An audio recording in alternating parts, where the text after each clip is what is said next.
Robb's laugh was mirthless. Mercy from a Lannister is in short supply these days. We will not yield. The envoy departed. That night, the Lannisters tested the defenses with a small assault on the outer walls. Arrows and siege engines battered the curtain walls, but the Northmen held firm, returning fire with a vengeance. The catapults at Harrenhal dwarfed those in the Lannister lines, raining stone upon the besiegers. The clash was brutal but brief, with the Lannisters falling back to regroup. So began a tense standoff. Tywin had not expected to take Harrenhal easily, but perhaps he hoped the threat of a large-scale attack might prompt negotiations. Robb refused to budge, trusting in the castle's imposing fortifications. Days turned into weeks. Lannister soldiers circled the castle, establishing siege lines. But the raiding parties from within Harrenhal harried them every night. Led by the Blackfish, they would sally out through hidden postern gates, burn supply wagons, kill sentries, and vanish before the Lannisters could muster a proper defense. Jon took part in some of these raids, Ghost at his side. The direwolf's presence sowed terror in the night, and more than once, Jon's calm leadership ensured the mission's success. All the while, Tywin's frustration grew. He could not afford to remain pinned at Harrenhal indefinitely. King's Landing needed him, especially with rumors that Stannis Baratheon might be plotting a new move. The Riverlands still simmered with discontent. Tywin was losing men to attrition, disease, and desertion as the siege dragged on. His supply lines were ragged, despite his best efforts, so he called a war council of his own. The Watchers reported that the Lannister camp was in turmoil. Perhaps Tywin was considering a direct assault or a bold gamble. Jon and Robb braced for either. On a stormy morning, with thunderheads piled high in the sky, the Lannisters attacked in force. Siege towers, rams, and scaling ladders advanced across muddy ground, accompanied by hailstorms of arrows. The Northmen, along with their Riverland allies, manned the battlements, returning fire with skill. Boiling oil rained down on the men pushing the rams, scorching them alive. Rocks the size of boulders were hurled from the walls onto the siege towers. Screams and curses echoed in the gloom. Despite the fierce northern defense, some of the Lannisters reached the walls. Grappling hooks clung to the battlements, and soon men were clambering up, swords drawn. In the courtyard below, the gate shuddered under the repeated strikes of the ram. "King in the north!" roared the defenders as they fought to repel the invaders. Jon was in the thick of it, swinging Longclaw with deadly precision. He had left Ghost in the courtyard to guard another entry, trusting the direwolf's instincts. The clang of steel rang in his ears, and the stench of blood and sweat filled his nostrils. A Lannister man-at-arms managed to scramble onto the walkway and thrust at him with a spear, but Jon pivoted aside, slashing the man's arm. The spear clattered away, and Jon drove his blade through the soldier's chest. Farther along the ramparts, Robb fought with Grey Wind. His sword gleamed, and the direwolf's growls sent waves of terror among the Lannister ranks. Jon glimpsed Robb's form cutting down a knight in gilded armor. Another Lannister lunged at Robb's back, but Grey Wind leapt, sinking fangs into the man's throat. The synergy of man and wolf was awe-inspiring, and it spurred the northern defenders to hold firm. Meanwhile, the great Jon shouted curses and laughed uproariously as he heaved a battered ladder away from the wall, sending Lannisters tumbling to their doom. Roose Bolton's men fought with quiet efficiency, unleashing crossbow bolts into any foe who managed to gain a foothold. Catelyn Stark observed from a secure vantage point near the inner wall, distributing fresh quivers of arrows and encouraging the archers to keep firing. For hours, the battle raged. The Lannisters seemed determined to break through. Just when the defenders began to tire, reinforcements would arrive from another part of the castle. Squires rushed up with barrels of arrows. Crossbowmen took positions in murder holes, unleashing deadly volleys on the men at the gates. With the day nearing its end, the Lannisters finally sounded a retreat. Their lines pulled back, battered and bloodied, leaving scores of dead behind. The ground before Harrenhal's gates was littered with corpses, broken siege engines, and shattered banners. Thunder rumbled overhead as the exhausted northern men slumped against the walls, covered in sweat and gore. Robb, breathing heavily, found Jon on the ramparts, both of them spattered with blood. "You fought well," Robb said, eyes shining with a mixture of relief and grim pride. "We all did. Heral stands." Jon nodded, chest heaving. "They'll try again, or else they'll starve us out." Robb gazed at the Lannister camp in the distance. Torches glimmered like a swarm of fireflies beneath the dark sky. "Tywin's lost many men today. He can't keep this up without risking everything. He must see that a long siege benefits us more than him." In the days that followed, the Lannisters attempted no further grand assaults. They rained some stones and fire upon the castle walls, but the bulk of their men remained in camp. Tywin was sending out riders every day, presumably dispatching ravens as well. News traveled that the crown was calling for reinforcements from the Reach, but Highgarden might not be eager to send more men into a stalemate.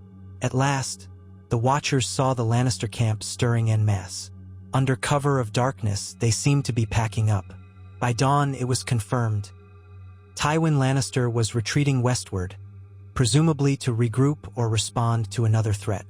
The siege lines vanished as quickly as they had been raised, leaving behind only the dead and some battered equipment.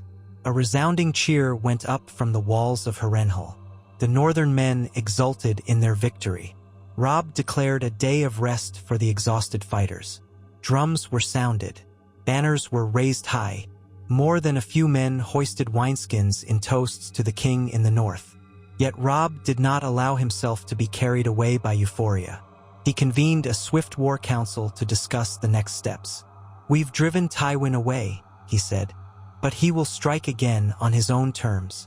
We have to keep him on the defensive. Perhaps we can pursue him and try to force a decisive battle while his men are rattled." Some favored pursuit, others urged caution. Jon listened, weighing the possibilities. "We should send scouts after Tywin. If he's truly retreating in disarray, we might catch him at a disadvantage. But if he's luring us away from Heral into a trap, we must be cautious." Catelyn's voice was gentle but firm. "Remember, you still have allies who could be rallied in the Riverlands. Riverrun stands, but some other houses might join you if they see a chance to end Lannister power. We should gather our strength before running blindly after Tywin. If you lose a pitched battle, all we've gained here could be undone." Robb nodded gravely. "Yes, Mother. We'll gather more information first. Let the Blackfish lead a vanguard with cavalry to shadow Tywin and harry him if it's safe. We'll remain at Heral a while longer, then move swiftly if opportunity presents itself." Thus, the war continued, but the tide had turned. The Northmen had proven their mettle, with Jon Snow at his brother's side. The cunning old man at the Twins had not betrayed them, thanks to careful negotiations and a willingness to mend broken vows with new ones. The dreaded Red Wedding, that black betrayal that might have claimed the lives of Robb and his bannermen, never came to pass. Instead, Walder Frey bided his time, content with the advantage he had secured for his house. Throughout this period, Jon found himself growing ever closer to Robb. They spoke late at night in the silent corridors of Heral, discussing not just battles and politics, but their memories of Ned, their mothers, and what the future might hold for the North. Robb sometimes confided in Jon his frustrations, his doubts about being a king so young. Jon, in turn, spoke of his conflicting loyalties, his guilt over leaving the Night's Watch, his sense of belonging with his family now more than ever, and the unspoken question of who he truly was beyond the label of bastard. In these quiet moments, their bond grew unbreakable. They were more than half-brothers. They were partners in the forging of the North's destiny. Robb found in Jon a tempering influence, a voice of reason and patience when fury threatened to overtake him. Jon found in Robb a chance to serve something tangible, a family cause that gave him purpose. One evening, after receiving word that the Blackfish had successfully ambushed a Lannister scouting party near the Blue Fork, Robb and Jon found themselves alone atop one of Herenhal's highest battlements. The wind whipped at their cloaks, carrying with it the faint tang of ashes from old conflagrations. They gazed out across the wide expanse of the riverlands. Robb broke the silence. If Father were here, do you think he would have approved of how we've done things? Of the deals we've made, the blood spilled? Jon's eyes flickered. He would have mourned the necessity of war, but he taught us to protect our own and to uphold honor. We've done the best we can under the circumstances. We can't let the Lannisters simply murder us. And we've tried to avoid unnecessary betrayals or butchery. Robb nodded. You're right. Sometimes I wonder if there was another way. If my father's death could have been prevented. If I hadn't been so quick to call the banners. He exhaled heavily. But there's no going back now. Jon placed a hand on Robb's shoulder. We move forward. The North is behind you. Winterfell is still yours, and the men rally to your cause because they trust you. This war might drag on, but we won't be alone. The Lannisters have awakened a spirit in the North they won't easily quell. Robb gave a faint smile. You speak like a true Stark. Maybe I should legitimize you, Jon. Make you my heir if I fall in battle. Jon stiffened. That's not necessary. You're the king in the North, Robb. You have heirs in your lineage, or you will. I'm proud to fight for you as I am. A distant look crossed Robb's face. Still, it might be wise to consider every possibility. The kingdom is fragile. I can't let the line fail.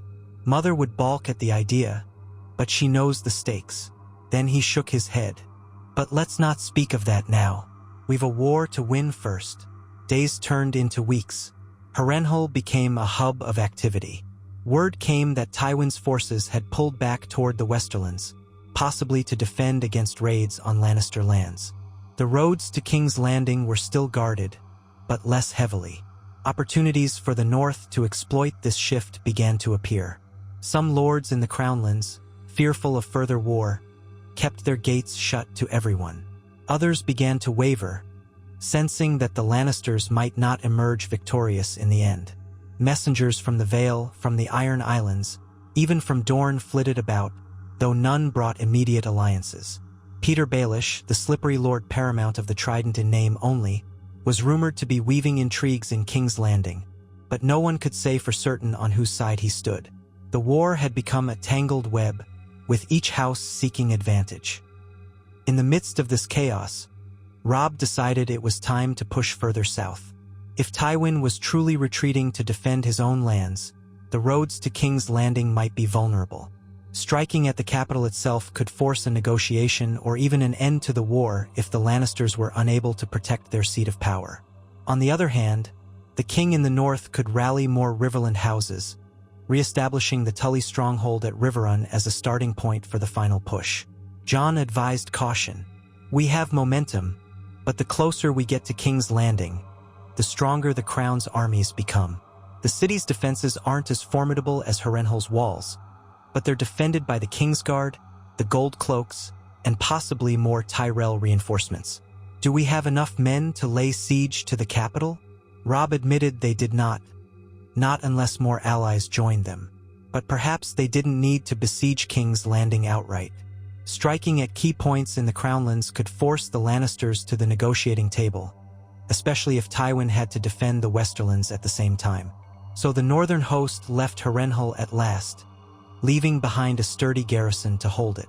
The castle was too large for a small guard, but they left enough men to keep watch over the gatehouse and the storehouses. Leading a more mobile force, Robb marched east and south, hoping to gather more support from the river lords who had been scattered. Along the way, they reconnected with Edmure Tully at Riverrun, forging a stronger combined host. Edmure, though sometimes rash, was pleased to see the Starks, especially when he heard that the Frey matter had been resolved peacefully. Edmure eyed Jon curiously during the reunion. They had not spent much time together before. You've become quite the figure, Jon Snow. My niece Arya always spoke well of you. You've fought valiantly, they say. Jon felt a pang of longing at the mention of Arya. He had no idea where his younger sister might be in this war-torn land, only rumors that she might have escaped King's Landing. Bowing his head in thanks, he said, "We all do our part, Lord Edmure. My place is at Robb's side." With fresh levies from Riverrun, the combined forces moved once more, skirmishing with some Lannister outriders near the Blackwater Rush. They found limited resistance. Clearly, Tywin had pulled back the bulk of his might. But the presence of bannerless free companies and brigands became a new problem. The war had led to chaos, with sellswords prowling the countryside, preying on the weak. Robb had to dispatch outriders not just for scouting, but also to protect local villagers. As they pressed on, news reached them of Stannis Baratheon's movements. Apparently, he was gathering ships and men for another attempt at the capital. The rumor whispered that Melisandre, his Red Priestess, still promised victory in the name of the Lord of Light. If Stannis attacked from the sea while the North pressed from the land, King's Landing would be caught in a pincer. That possibility set the Northern Lords abuzz with excitement and worry in equal measure. Robb convened another council. If we coordinate with Stannis somehow, we might force the Lannisters to divide their defenses. But do we dare trust Stannis? He has his own claim to the Iron Throne. Our goal is the North's freedom, not necessarily the crown. Jon weighed in. Stannis is proud, rigid in his sense of justice. He might respect our stance if we present it properly. At the very least, we can keep the pressure on the capital. Once the Lannisters are overthrown, we can negotiate. But we must be careful not to become pawns in Stannis' war. Our men fight for the North, not for any southern claim. The plan took shape. The Northmen, bolstered by Riverland forces, would push toward the Blackwater Rush, securing strong points along the way. They'd wait for a sign that Stannis was making his move, then press the advantage. If King's Landing's defenders had to fight on two fronts, the city might fall swiftly, or surrender before it could be attacked. So the North marched deeper into the Crownlands, sparking fear and confusion among the local lords. Some locked their gates and would not treat with Robb. Others surrendered readily, citing their hatred for Lannister tyranny. Jon led several negotiations, speaking in a calm, fair tone that reminded people of Ned Stark. Slowly, pockets of the Crownlands fell under the king in the North's control, or at least acquiesced to him. Meanwhile, ravens flew back and forth to Dragonstone, where Stannis kept his seat. The messages were guarded, for the two sides had never formally allied. But there was a glimmer of possibility, a chance that, in a coordinated strike, they might dethrone Joffrey Baratheon.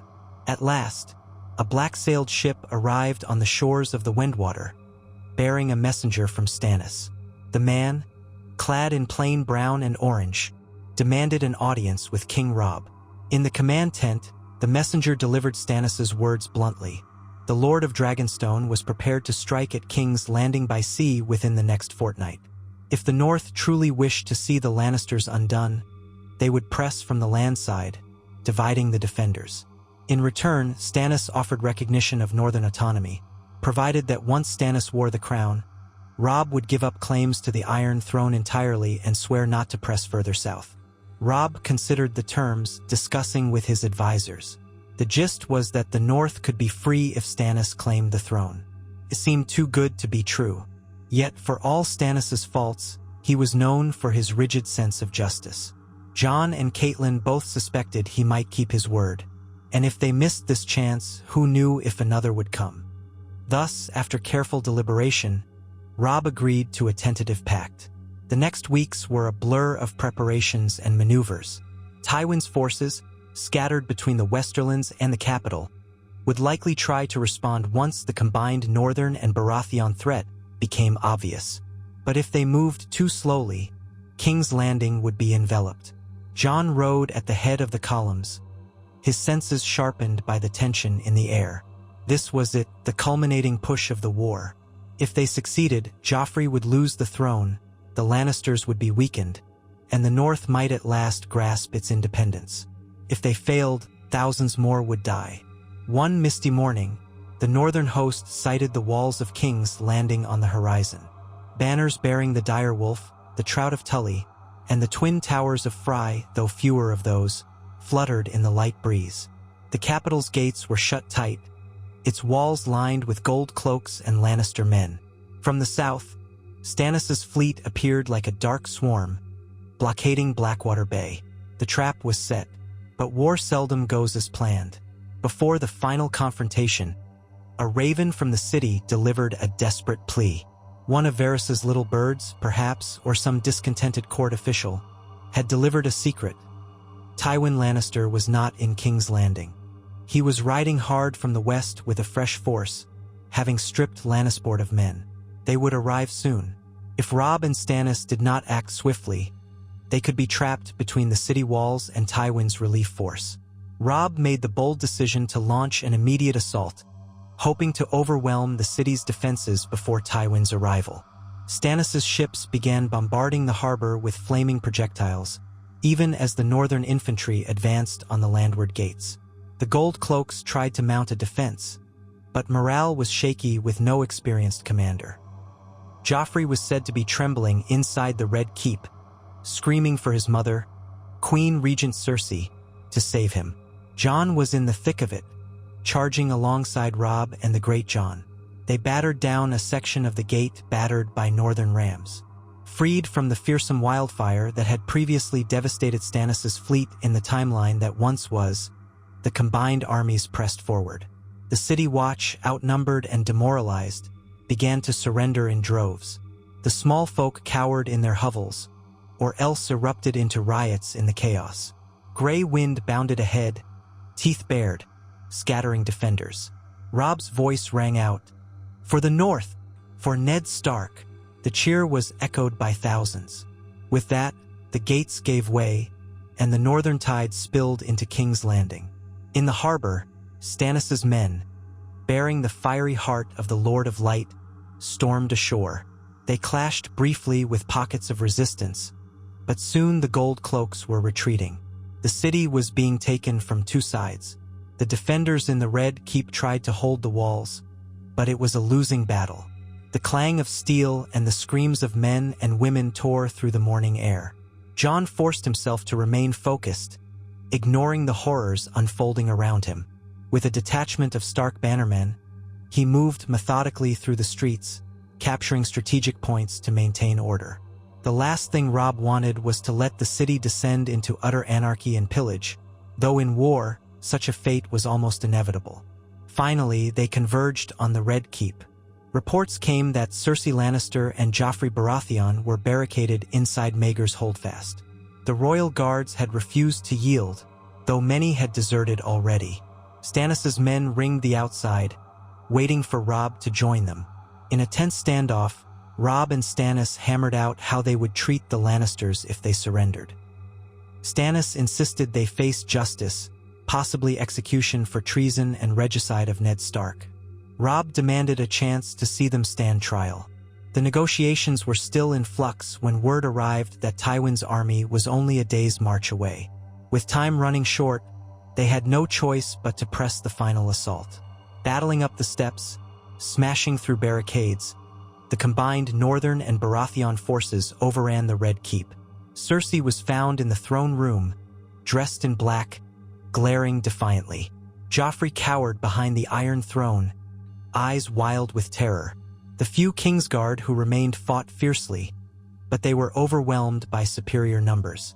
When the dust settled, Joffrey and Cersei were prisoners, along with a sobbing Tommen and a furious Myrcella. Many of the Lannister loyalists had fled or been cut down. Stannis strode into the throne room, black cloak swirling. Robb followed, battered from the fighting but unbowed. The Iron Throne loomed before them, an ugly mass of twisted steel. Stannis, hard-eyed and stern, ascended the dais. "I, Stannis of House Baratheon, declare this city taken in the name of justice. Joffrey Baratheon is a bastard born of incest, as the realm now sees. He is no rightful king. The throne is mine by rights." Robb stood at the foot of the dais, not contesting the claim. His face reflected a mixture of triumph and sorrow. Thousands had died, but the Lannisters were toppled. The North had its vengeance for Ned Stark, and now, with Stannis ascendant, the path to northern independence was clearer than ever. And so it was that Jon Snow, standing beside his brother, realized the Red Wedding would never come to pass. Walder Frey had never been given cause to orchestrate such a betrayal. The cunning negotiations, the shared determination of the Starks, the timely escape from the constraints of the Night's Watch, and the forging of new alliances had changed the course of history. The cost in blood had been high, but in this altered tapestry, the Stark banner still flew proudly, and Jon Snow still stood to protect the family he had claimed for his own. Tywin Lannister's relief force arrived at the outskirts of King's Landing only to learn the city had already fallen. Fighting erupted there, but with the capital lost and many of his men exhausted or demoralized, Tywin was forced to retreat yet again. Stannis, enthroned in the Red Keep, gathered supporters to consolidate his rule over the Iron Throne. Robb, for his part, demanded recognition of the North's independence as they had agreed. Stannis, true to his word, albeit grudgingly, proclaimed the North and its king free from Southern rule. The coming months would not be easy. A power shift of this magnitude unsettled the entire realm. Dorne, the Vale, the Reach, and the Iron Islands all had their own agendas, and chaos still threatened to engulf Westeros. But for the moment, the tide of blood slowed. The Iron Throne was in new hands, and the Lannisters were dethroned. The North had emerged battered, but unbroken, and, for the first time in centuries, truly free. Jon Snow, not yet sure what his future would hold, stood with Ghost at his side upon the battlements of the Red Keep, gazing northwards as if he could see all the way to Winterfell. He felt the weight of the sword at his hip, the phantom ache of battles fought. He remembered the vow he had broken to stand by his family. He did not regret it. If the darkness beyond the wall was truly stirring, he would find a way to warn the realm. Perhaps with the king in the north now recognized, resources might be mustered to confront any threat. Perhaps Stannis, so driven by duty, would listen. In any case, Jon had found his place, at Robb's side, in the thick of the fight for their home. And with the war's greatest terrors behind them, with no Red Wedding to cut short the Stark line, a new dawn broke across the Seven Kingdoms. Under Robb Stark's rule in the north, guided by both heart and cunning, the banners of the direwolf flew proudly from Winterfell to the Trident. And though the future held its share of trials, for now, the songs that would be sung of these events were not of betrayal at a wedding feast, but of brotherhood and victory, achieved by two sons of Eddard Stark, together unbroken by the storms of war.